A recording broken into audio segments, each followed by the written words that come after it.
relate করা মানে হচ্ছে সম্পর্ক জড়ি দিয়া নাকি মানে কিছুমান বাক্য থাকে কিছুমান লেন্দি বাক্য দুটা অংশ থাকে বাক্যৰ ডাবল ভাৰ্ব থাকে বা বাক্যাংশ বুলি যাক কোৱা হয় ক্লোজ বুলি কোৱা হয় নেক্সটত আমি এইবিলাক বিতংভাৱে আলোচনা কৰিব লাগিব তো এই বাক্যৰ দুটা অংশ বা দুটা ক্লোজক কিছুমান ওয়াৰ্ড আছে যি ওয়াৰ্ড বিলাকে ৰিলেট কৰে বা সংলগ্ন কৰি দিয়ে এইবিলাকক কোৱা হয় ৰিলেটিভ প্ৰনাউন এই প্ৰনাউন বিলাক ম্যাক্সিমাম ডব্লিউ আৰু এইচ ৰে আৰম্ভ হয় তো এইবিলাকক সেইকাৰণে ডব্লিউ এইচ ওয়াৰ্ড বুলিও কোৱা হয় যেনেকুৱা what which how hmm where when while whose যেনেকুৱা এক্সাম্পল লৈছো I called the girl who is your sister এই যে হু I called the girl মই সেই ছোৱালীজনীক মাতিছিলো who is your sister যিজনী তোমাৰ সিস্টার হয় তো এই হুয়ে এই এটা অংশ I called the girl আৰু who is your sister is your sister তোমার ভনী হয় এই দুটো অংশ জোড়া লগাইছে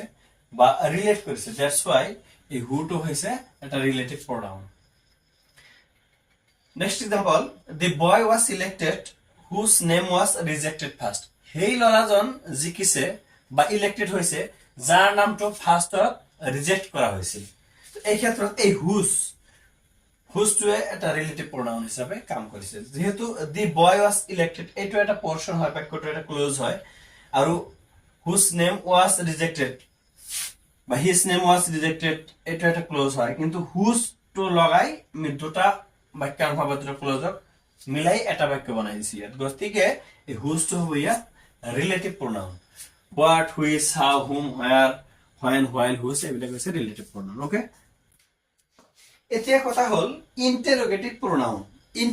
প্ৰোনাউন কিন্তু एग्जांपल এইবিলাকে এই ডব্লিউএস ওয়াৰ্ড যিবিলাক আছে ডব্লিউএস গ্ৰুপৰ যিবিলাক ওয়াৰ্ড আছে এই কেইটাই কিন্তু আকৌ ইন্টাৰোগেটিভ প্ৰোনাউন হয় ইন্টাৰোগেশন মানে হৈছে প্ৰশ্ন কৰাৰ পৰা হৈছে ইন্টাৰোগেটিভ প্ৰোনাউন বা প্ৰশ্নকাৰী প্ৰোনাউন এইবিলাক তো এই ওয়াৰ্ডবোৰ ইয়াত জাস্ট লাইক কনজাংশন ইউজ হৈছে বা বাক্যৰ দুটা অংশক একলগ কৰাৰ কাৰণে মানে কনজাংশন লাইক প্রোনাউন হিসাবে ইউজ হৈছে that's why this are called relative pronoun here কিন্তু এই ওয়াৰ্ডবোৰ কিস্তেবা জাস্ট হেল্পিং ভাৰ্বৰ আগত থিয় হৈ এটা প্ৰশ্ন কৰি দিয়ে তেতিয়া এইবিলাক কোৱা হ'ব ইন্টাৰোগেটিভ প্ৰোনাউন তো एग्जांपल আমি লৈছো যেনেকুৱা হোৱাট ইজ ইয়োৰ নেম এই ইজৰ আগত হোৱাট টু বহিছে বহি পেলাই হোৱাট ইজ ইয়োৰ নেম তোমাৰ নাম কি প্ৰশ্ন কৰেছে বা কোয়েশ্চন এটা সৃষ্টি কৰেছে দ্যাটস ওয়াই ইয়াত কিন্তু কোনো বাক্যৰ বেলেগ অংশৰ লগত হোৱাটে কোনো ৰিলেট কৰা নাই ইয়াত ৰিলেটিভ প্ৰনাউন কলে এটো ভুল হ'ব এই হোৱাটটো ইয়াত ইন্টাৰোগেটিভ প্ৰনাউন বা প্ৰশ্নকাৰী এটা প্ৰনাউন হিসেবে ইউজ হৈছে ঠিক তেনেকুৱা when do you call her